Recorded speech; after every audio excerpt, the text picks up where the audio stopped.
आगमन का तीसरा रविवार। परमेश्वर पिता की कृपा, उसके अनुग्रह और दया से हम पहले और दूसरे रविवार को पार करते हुए अब तीसरे रविवार में पहुंच गए हैं। और इस रविवार में हम आत्मिक वचन को सुने उसके पहले आइए हम प्रार्थना करें। प्रभु जी, सहायता कीजिए कि हम आपके आगमन के तीसरे रविवार के गूढ़ संदेश को समझ सकें, सुन सकें और उसके अनुसार अपने जीवन में आचरण भी कर सकें। मेरे सभी सुनने वालों के साथ होइए, उनको भी आशीष दीजिए। पवित्र आत्मा की सहायता सबके लिए चाहता हूँ, अपने लिए चाहता हूँ, विनती यीशु के नाम में, आमीन। आगमन का तीसरा रविवार, थर्ड एडवेंट संडे। और इस संडे पर हम गुलाबी रंग की मोमबत्ती जलाते हैं।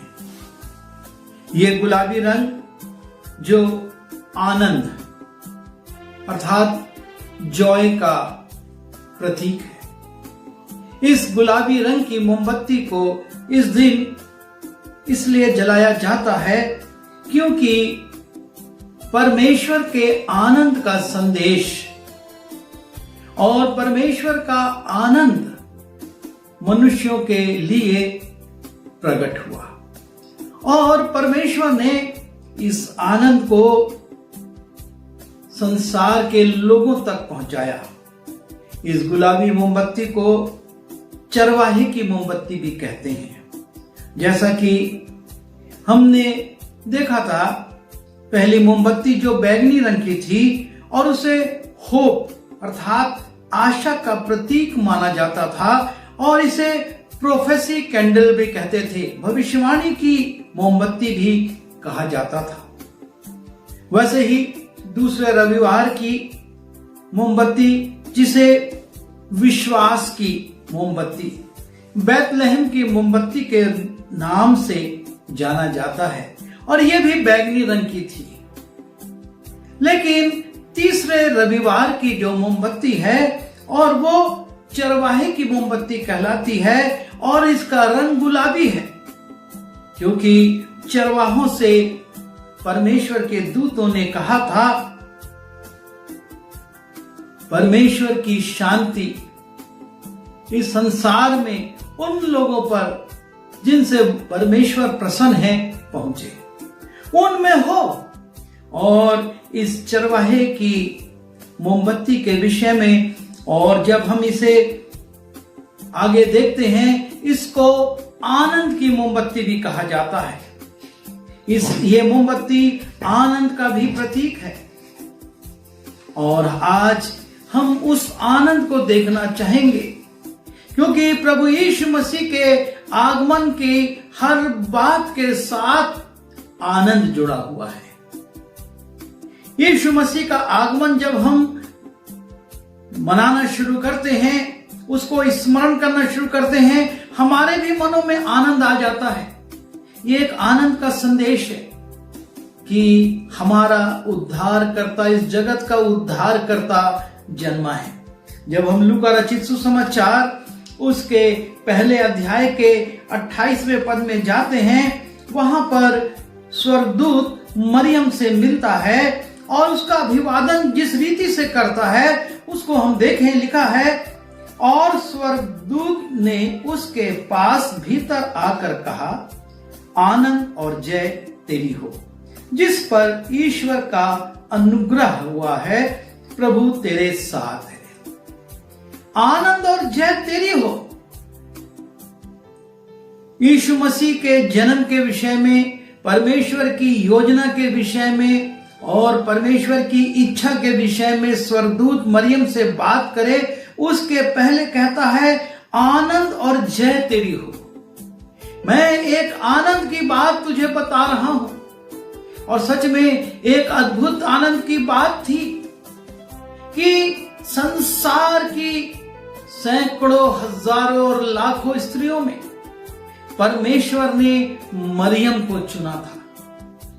परमेश्वर ने मरियम को अपनी योजना को पूरा करने के लिए ठहरा दिया था और उसका संदेश परमेश्वर जिब्राइल स्वर्गदूत के द्वारा मरियम तक पहुंचाता है और जिब्राइल स्वर्गदूत कहता है, आनंद और जय तेरी हो, तू आनंद से भर जा। एक बहुत कठिन काम परमेश्वर मरियम से लेने वाला था, लेकिन वो उस काम के लिए कहता है, तुझको आनंद होगा, तू आनंद से भर जाएगी और तेरी जय होगी। और आज भी इस स्त्री को बड़े आदर के साथ स्मरण किया जाता है, क्योंकि इसने परमेश्वर की योजना का अंग बनकर उसको पूर्ण करने का दायित्व निभाया। परमेश्वर ने इसको चुना, इसके जीवन में परमेश्वर ने उन उत्तम बातों को देखा और अपने दूत को भेजा, और वो दूत कहता है, आनंद और जय तेरी हो। जो योजना परमेश्वर की शुरू हो रही है उसमें आनंद होता है। परमेश्वर की योजना में उदासी, निराशा या हताशता नहीं होती, उसमें एक आनंद होता है, और उसी आनंद के लिए स्वर्गदूत कह रहा है, आनंद और जय तेरी हो। और अब हम जब आगे बढ़ते हैं इसी लूका रचित सुसमाचार उसके पहले अध्याय के 43 और 44वें पद में, तो वहां पर हम देखते हैं कि किस प्रकार से जब मरियम ने परमेश्वर की योजना के लिए अपने समर्पण को किया और कहा, देख मैं प्रभु की दासी हूं, मुझको तेरे वचन के अनुसार हो, और तब परमेश्वर उसको इस्तेमाल करना शुरू करता है। परमेश्वर उसके अंदर उस बीजारोपण को शुरू कर देता है और वो बीज विकसित होने लगता है। और जब मरियम इलिशिबा के पास जाती है और इलिशिबा से बात करती है, देखिए इलिशिबा क्या कहती है। इलिशिबा ने कहा, और ये अनुग्रह मुझे कहां से हुआ कि मेरे प्रभु की माता मेरे पास आई। इलिशिबा कहती है, मेरे प्रभु की माता, जबकि अभी वो बालक जन्म नहीं लिया है, उसने प्रभु होने के कामों को शुरू नहीं किया है, लेकिन इलिशिबा कहती है, ये अनुग्रह मुझे कहां से हुआ कि मेरे प्रभु की माता मेरे पास आई है। वो आइडेंटिफाई कर लेती है, पवित्र आत्मा उसको बता देता है कि ये स्त्री जो तेरे पास आ रही है कौन है। और तब वो कहती है, और देख ज्यों ही तेरे नमस्कार का शब्द मेरे कानों में पड़ा, त्यों ही बच्चा मेरे पेट में आनंद से उछल पड़ा। जैसे ही मरियम के आवाज इलिशिबा ने सुनी और उसके कान से होते हुए उसके शरीर में वो आवाज गई, वो कहती है, मेरे पेट में जो संतान है, अर्थात जिसको यूहन्ना बपतिस्मा देने वाले के रूप में हम जानते हैं, वो बालक पेट में है, अभी अर्ध विकसित है, पूर्ण विकसित नहीं है। लेकिन वो जैसे ही मरियम की आवाज को सुनता है, लिखा है, मेरे पेट में आनंद से उछल पड़ा। ना सिर्फ इस स्त्री के लिए कहा गया है कि आनंद और जय तेरी हो, लेकिन इस स्त्री के मुंह से निकलने वाले शब्दों से लोग आनंदित हो रहे हैं। और लिखा है कि इलिशिबा कहती है कि यह अनुग्रह मुझे कहां से हुआ कि मेरे प्रभु की माता मेरे पास है, और जैसे ही तेरा शब्द मेरे कान में पड़ा, बच्चा मेरे पेट में आनंद के साथ उछल पड़ा। यह है परमेश्वर के लोगों के प्रति दूसरे लोगों की साक्षी। किस प्रकार से वो इस बात का उल्लेख करते हैं कि जब परमेश्वर का वचन परमेश्वर के लोगों के द्वारा उनके कानों में पड़ता है, उनका रोम रोम आनंद से भर जाता है। हमारे जीवन में ये बहुत जरूरी है कि जब हम परमेश्वर के वचन को सुनते हैं, उसका आनंद हमारे जीवन में आए। आज कितने लोग निष्क्रिय पड़े हुए हैं, वो वचन सुन रहे हैं, बार बार सुन रहे हैं, लेकिन उनके जीवन में आनंद नहीं है। कारण क्या है?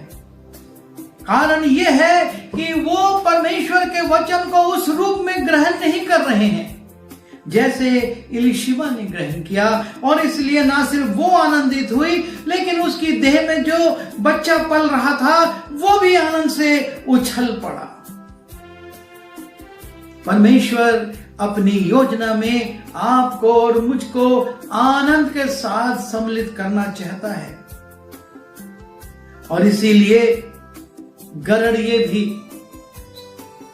जब स्वर्गदूतों का सामना उनसे होता है, उनको जो संदेश दिया जाता है, और लूका रचित सुसमाचार उसके 2 अध्याय के 10वें पद में लिखा हुआ है, तब स्वर्गदूत ने उनसे कहा, मत डरो, क्योंकि देखो मैं तुम्हें बड़े आनंद का सुसमाचार सुनाता हूं जो सब लोगों के लिए होगा।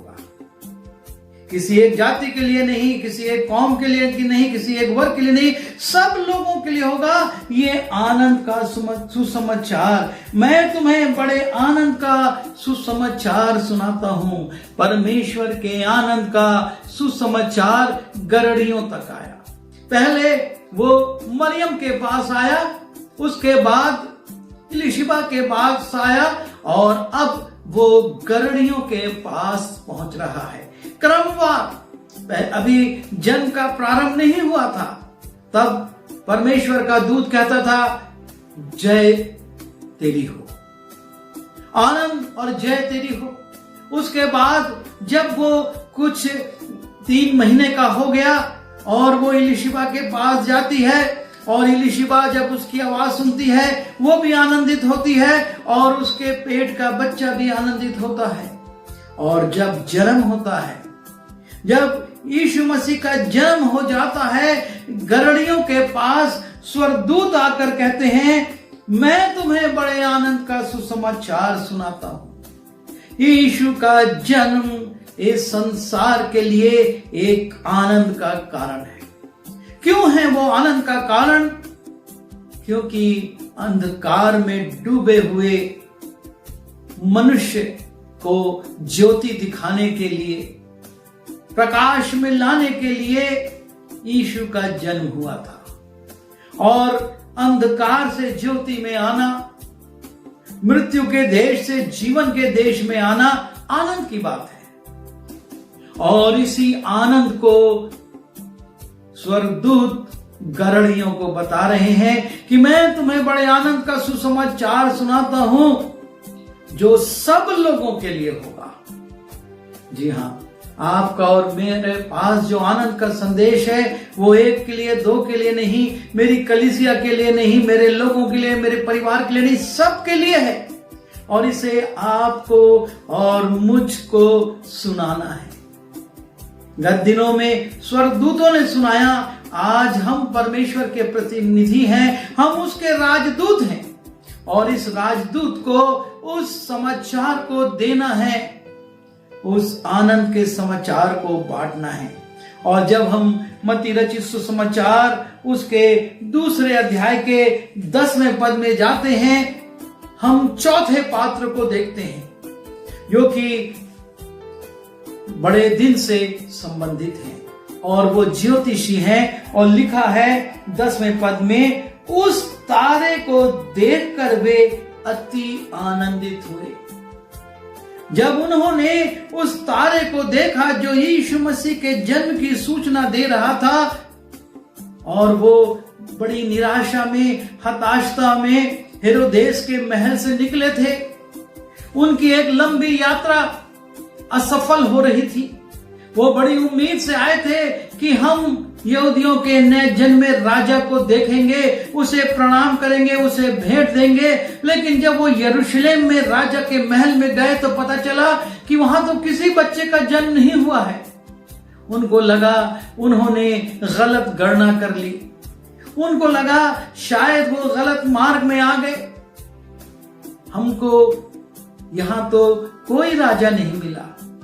इतनी लंबी यात्रा, इतने लंबे समय तक चलना, ऊंटों की सवारी करना हमारे लिए व्यर्थ हो गया।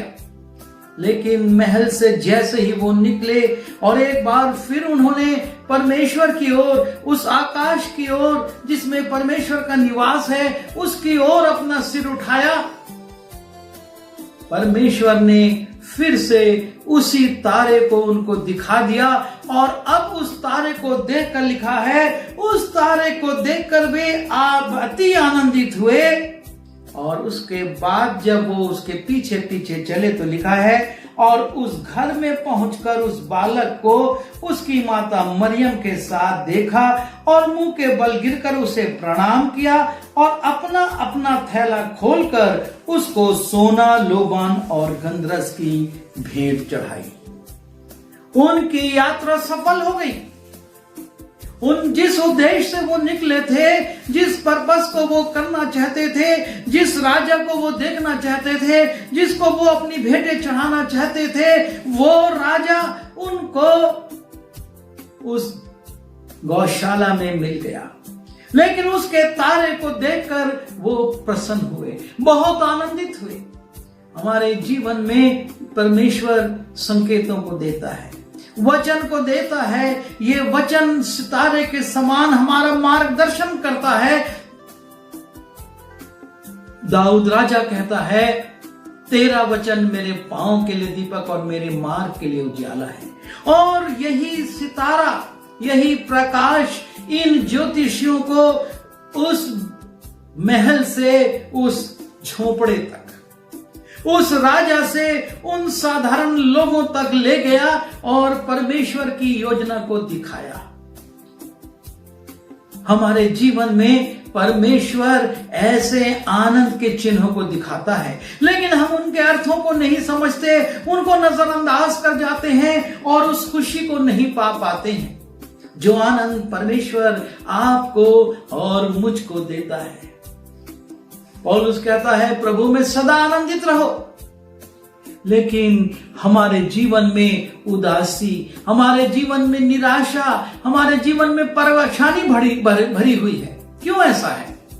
उसका एकमात्र कारण है कि हम परमेश्वर के उन चिन्हों को, उन बातों को नहीं देख रहे हैं। हमारी दृष्टि अपने ज्ञान पर है, अपनी समझ पर है। मानवीय बुद्धि से इन ज्योतिषियों ने सोचा, राजा का जन्म कहां होगा? एक महल में ही तो होगा, राजा के घर में होगा। और इसलिए वो सितारे को देखना छोड़कर अपने ज्ञान से राजा के महल की ओर चले गए। और हाथ आई निराशा, हाथ आई कुटिलता। बड़ी कुटिलता से हेरोदेस ने कहा, तुम उस बच्चे को देखने के बाद, उसे प्रणाम करने के बाद मेरे पास आना, मुझको बताना ताकि मैं भी उसको प्रणाम कर सकूं। आज ऐसी कुटिलताएं संसार कर रहा है। लोगों को फंसाने के लिए, सताने के लिए नाना प्रकार के प्रपंच कर रहा है। हमको परमेश्वर के वचन की ओर देखना है, परमेश्वर के उन प्रतीकों की ओर देखना है। उसने कहा, जब तुम इन बातों को होता देखो तो समझ जाना मेरा आना बहुत निकट है। उस राजा का जन्म हो गया। जो आगमन के रविवार हम मना रहे हैं, उसका आगमन हो गया। लेकिन अब दूसरा आगमन शेष है। और अब हमारी दृष्टि किस पर लगी है? स्वर्गदूत आज भी कहता है, आनंद और जय तेरी हो। स्वर्गदूत आज भी कहते हैं कि मैं तुम्हें बड़े आनंद का सुसमाचार सुनाता हूं। लेकिन ये आनंद और जय, ये आनंद का सुसमाचार ये नहीं कि बैतलहम में एक बालक का जन्म हो रहा है। ये संदेश है कि बहुत जल्दी हमारा प्रभु यीशु मसीह जगत का न्याय करने को आने वाला है। और तब हमारी तैयारी क्या है? हम किस रीति से आनंद पूर्वक उसके आगमन की प्रतीक्षा कर रहे हैं? हमारा कोई अजीज आने वाला होता है, हम एक एक दिन करके गिनते हैं, अब इतने दिन बचे हैं, अब इतने दिन बचे और अब इतने दिन, और अब आने वाला है। और हम आगे से आगे बढ़कर उसका स्वागत करना चाहते, उससे मिलना चाहते, उसको गले लगाना चाहते हैं। प्रभु यीशु से मिलने की हमारी क्या तैयारी है? हम उसके आने के दिनों को कैसे गिन रहे हैं? प्रभु रुक जा, अभी मेरा मकान अधूरा है। प्रभु रुक जा, अभी मेरी एजुकेशन अधूरी है। प्रभु रुक जा, अभी मुझको बहुत से काम करना है। हम अपनी तैयारी करें। ताकि हम जब प्रभु यीशु मसीह आए तो आनंद पूर्वक, जैसे कि ये लोग, अभी हमने बहुत से पात्रों को नहीं देखा, हमने बहुत से पात्रों पर विचार नहीं किया, लेकिन हम बाइबल जानते और हम जानते कैसे जहां जहां यीशु गया, जिसने यीशु को देखा वो आनंद से भर गया। आज हम अपनी स्थिति देखें, क्या हम उसके दूसरे आगमन की प्रतीक्षा आनंद के साथ कर रहे हैं या भय के साथ कर रहे हैं? हमको भय की जरूरत नहीं है यदि हमने अपना जीवन उसको दे दिया है। हमको आनंद की जरूरत है कि हम इस पृथ्वी पर बदल जाएंगे और बादलों पर उससे मुलाकात करेंगे और अनंत काल तक उसके साथ रहेंगे। आज हम कौन से आनंद को ढूंढ रहे हैं? पृथ्वी के आनंद को, पृथ्वी की भौतिक वस्तुओं के आनंद को, या आत्मिक आनंद को और स्वर्गीय आनंद को, जो कि हमको प्रभु यीशु मसीह के साथ मिलने वाला है। यह भौतिक आनंद समाप्त हो रहा है, ये क्रिश्चियन पर्व मनाना समाप्त होने वाला है। अब हम अपने प्रभु के साथ स्वर्गीय धाम में जाएंगे और उसकी तैयारी हमको करना है। ये आगमन के संडे, ये आगमन के रविवार, एडवेंट संडेज हमको इसी बात के लिए तैयार करते हैं कि पहला आगमन हो चुका और दूसरे आगमन के लिए तुम कैसे तैयार हो। आइए दुआ करें। प्रभु जी, हमारी सहायता कीजिए, हम बड़े आनंद के साथ आपके दूसरे आगमन की तैयारी कर सकें। मरियम को, इलिशिबा को, गरड़ियों को और ज्योतिषियों को आपके प्रथम आगमन का आनंद मिला और हमको आपके दूसरे आगमन का आनंद मिलने वाला है। और इसलिए प्रभु हम उसकी तैयारी करें, जो संकेत दिए गए हैं उन पर विचार करें, उसके अनुसार चलें और हम आपके दर्शन के खोजी, उस मुलाकात के खोजी जो कि तुरही फूकने पर होगी, तैयारी कर सकें। आप हम सबको उस तैयारी का मन दीजिए ताकि हम सब बादलों पर आपके साथ मिल सकें। आमीन। आशीष ग्रहण करेंगे। अब परमेश्वर पिता का प्रेम, प्रभु यीशु मसीह का अनुग्रह और पवित्र आत्मा की सहभागिता इस वचन को सुनने वाले प्रत्येक लोगों के साथ प्रभु यीशु मसीह के दूसरे आगमन तक बनी रहे। आमीन।